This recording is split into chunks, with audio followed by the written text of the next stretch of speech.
Hey everyone, welcome back to CryptoCache. Thank you so much for joining me here today. This is your one-stop shop for cryptocurrency analysis. Among many other things, we're taking a look here today at Celer Network, which is a request from one of my community members. Thank you very much to my patron Pedro for requesting that I cover this. Now, moving forward, I'm not a financial advisor. This is for educational purposes only. I always recommend you do your own research, but I want to also recommend that you research as many other experts as possible, right? Learn as much as you can from as many people as you can, because that's how I got where I'm at today over the last 15 years by just learning vicariously through others, right? Obviously, practice through application. There's been a ton of that. However, minus that, learn what you can from as many people as possible. So even though I'm very, very successful, my patient trading style doesn't work for everyone. And even though I send out signals to my community members and we have a really awesome, lucrative time, I don't send out signals every single day, every breath that I take, right? Because I think it's important to not overtrade, and that's kind of a problem with a lot of newer traders. Regardless, I'm not here to preach, but if you'd like some better information and somebody to walk alongside you in this crypto journey, feel free to join my Patreon account. I have an instructional video if you'd like to check that out and see if before you buy, so to speak. And either way, looking forward to getting to know you better if you decide to go that route. If not, that's cool too. Enjoy the video. Let's go ahead and check out some charts here, and let's see what Celer Network has to offer us here today. Let's check it out. All right, folks, let's go ahead and take a look here at Celer Network. And just before we do, we'll take a quick look at Bitcoin and Ethereum first, because you really need to always understand what that looks like before you make an informed decision, right? How can you make an informed decision if you are not informed, right? So that being said, let's take a quick look at the chart now. Before, just got a preface, I use TradingView.com desktop application. Link in the description below for a free month if you're interested. Recommend that just based on the fact you get more than 2 indicators present at any given time. So the 4-hour chart here for Bitcoin, simply put, we're up over both moving averages, the 50 and the 200. We are having a very strong support system here. In other words, 53,800 has proven to be a very strong support.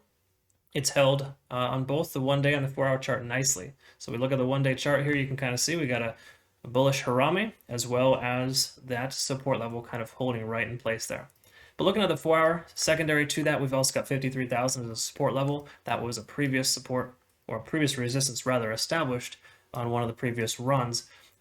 Only to see it obviously sell off. But now we're looking at these nice little support channels here. So all in all, we've got 2 major supports going into the weekend, and I feel as if we're going to see a green weekend just based on the fear, uncertainty, and doubt being less so. We're looking more greedy than fury, not fury. Fury, and it's not even a word, but I think you know what I'm getting at here. There's less fear in the market based on the overall sentiment of how Bitcoin has increased by 30% in just under a week.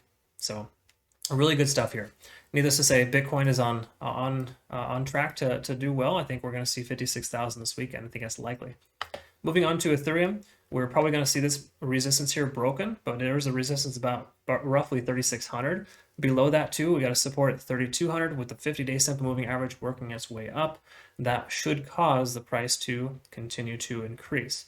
That furthermore, obviously, coinciding with the fact that Bitcoin will likely push higher. And in turn, if Bitcoin can kind of stay closer to 56,000, then I see Ethereum taking off and kind of ramping up. But it is getting kind of stunted out here. But if you can kind of see this as well, we do have somewhat of an ascending wedge pattern forming, right? So I think a breakout is inevitable, especially with Bitcoin performing. So just bear that in mind. That's the state of Ethereum for right now. Take a look here at Celer Network. Now, obviously, we've seen some price action here in the last 24 hours. I can see why my patrons were asking for me to cover this. So thank you so much for requesting that. We had a previous support that was broken. Now it's a support again, but generally speaking, Celer looks like it's off to the races here. Let's go ahead and take a closer look. But just to preface, both moving averages are below. That's pretty standard for most altcoins right now.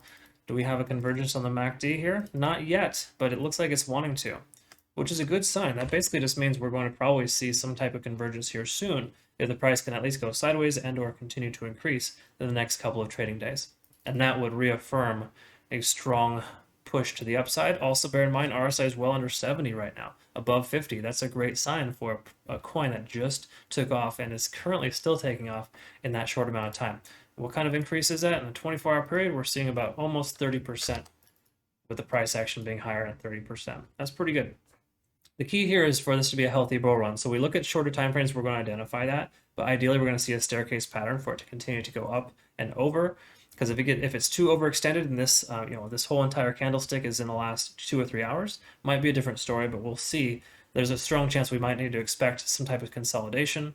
I also note here there was this potential resistance here as well at about 16. We can round up to say 17 cents. Okay, let's take a look at the 4-hour, see what's going on. That's not bad. I like to see that. We got 4 hour, basically what 12 hours of this whole entire candle. So in other words, the last 22 hours, 12 of the hours we've seen the most movement. That's not bad. That's actually very good. That's healthy. I like to see that. RSI is still under 70 on the 4-hour chart, so we got plenty of room for growth. We didn't have a convergence. I mean, we kind of had a convergence. It was a bit of an ugly one, but generally speaking, there was somewhat of a convergence here. Just go ahead and mark that on the 4-hour chart. See if that correlates with the Ishimoku cloud. But all in all, yeah, I like what I see here. The price broke through the 50 as well. The only potential resistance we have is about, I guess you could say 16.8 cents as a close approximate. Then obviously, it's high. So let's take a look here. First of all, make sure. Let's go ahead and mark that as well. On the 1-day chart, we've got a resistance. Again, because the 1-day chart is the most effective support and resistance, at least creating support and resistance levels. You want to use a 1-day chart first. The 4-hour is still effective. We can still mark that because there was technically a slightly higher spot here. So without getting too messy, we have a few resistance levels to go until it breaks that. But keep in mind, if it can break its all-time high, which is approximately, again, 18 cents, we want to go on the 1-day chart for that. Then there's a strong chance it'll become the new support level. As long as we can get the candlestick to close above 18 cents on the 1-day chart, then that'll be a strong support, and we'll see this start making new all-time highs. Okay. Between now and then, there's a little bit of legwork, though. We've got to get past 16.8 and up to about 18 cents. And that could very well happen. I would say this weekend is the weekend to do it. We could see a continuation for Celer, just based on the simple fact that back here, when you look at this, Bitcoin was lower than it is now when this was ramping up for the first time. It got knocked down. That fear, uncertainty, and doubt kind of creeped in. Now that's starting to wane, right? The fear meter is low, if you will, and we can see the price kind of recovering based on that. Market capitalization has a lot to do with it too. This is a good market cap coin, but generally speaking, I mean, this is all good things here I'm seeing right now. So I think we're likely to see an increase.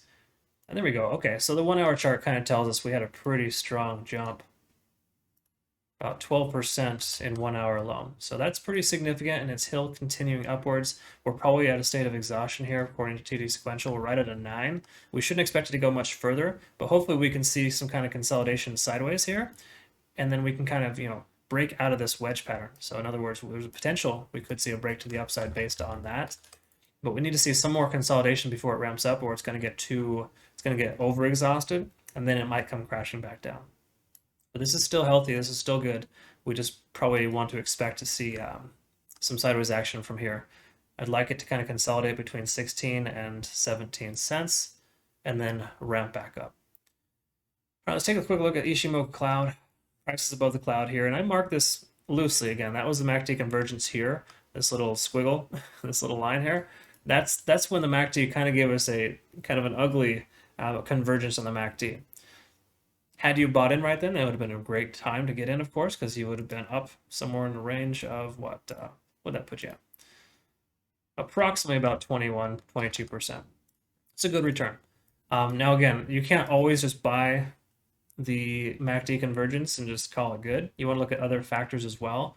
But if you confirm and you see here that the price is above the cloud, which it is now, or at least it was, I would say, about 8 to 10 hours later, then that would have still been a good consideration, right?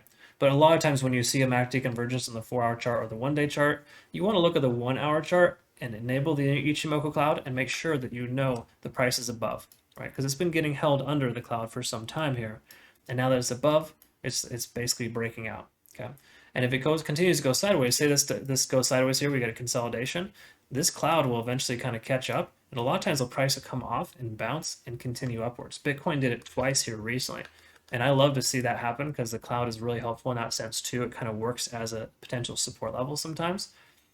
So it's really nice to be able to kind of see that happen. So hopefully we get a continuation here for Celer, but I like what I see here so far. It's just that we are at that state of exhaustion. We're at a 9 on TD sequential, which basically just means that you should expect the price to either retrace or go sideways. I don't foresee a retracement based on the fact that this is still fairly healthy. And the simple fact of the matter is that it should be higher based on its previous history.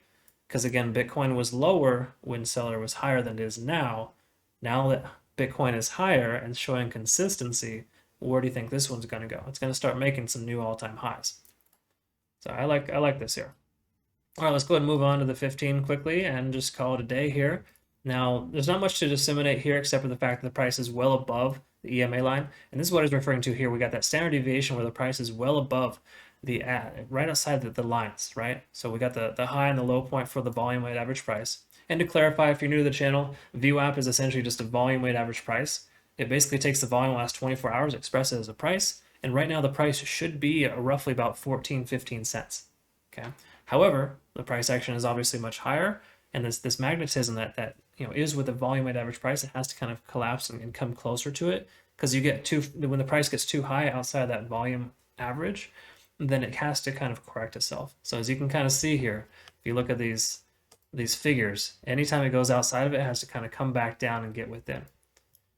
The inverse applies too, where the EMA line, the EMA 15 there, is kind of working as a support level, pushing the price up. So it kind of squeezes itself into that little channel, and that works itself as a good continuous bull run.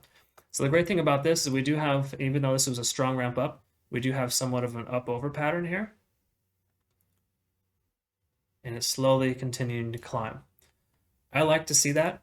Anytime I see a bull run, I like to make sure that it's not just a sharp straight line, or practically a sharp straight line, or what they refer to as parabolic. Yeah, we don't like to see that. That's helpful in some cases if you have a nice nice profit target in place and you got like a bot that's going to sell it right away for you. But if you don't have that, then you're going to be kind of out in the rain because you're going to be selling too late and then it goes up later. It can be kind of a mess, but this is super nice. I like this. So again, a little bit on the steep side here, but it's had some time to correct itself, continue over. As long as it stays within the VWAP lines, I'm happy with it, and it looks like it's going to try to do that soon. But the cool thing is here, we got this VWAP line kind of working itself up. So the volume weighted average price should continue to increase. We should probably see the price go sideways here. Hopefully, 9 hours from now, we'll see the price break up and break out. Again, pending Bitcoin doing well. If Bitcoin can slowly progress up to 56,000 this weekend, which I'm expecting, then we will see Celer do something very similar to test its previous all-time high of 18 cents. And to break that, and if that can close in the one-day chart, now it's a support level. We have that as kind of a ground floor, and there's no ceiling anymore, right? We just keep on pushing on. So good stuff, a lot of good stuff here for Celer. I like it. I think it's good. It's going to probably continue to pump, but we want to see Bitcoin perform a little bit better. Or it's doing well. Don't get me wrong. I want to see Bitcoin get closer to 56. I think that's the sweet spot there when a lot of other coins are going to start taking off. It tested that earlier this morning, but it retraced back down to 54, 53.8, somewhere in that range. So we want to see that happen. So anyways, enough about that. Thank you so much for joining me here. If you are new to the channel, please check out my Patreon account. I actually share all of my trades with my community members.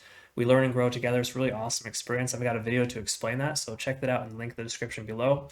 If not, that's cool too, but I look forward to getting to know you a bit better, and I hope you have a great rest of your day. Thanks again for your time. Take care.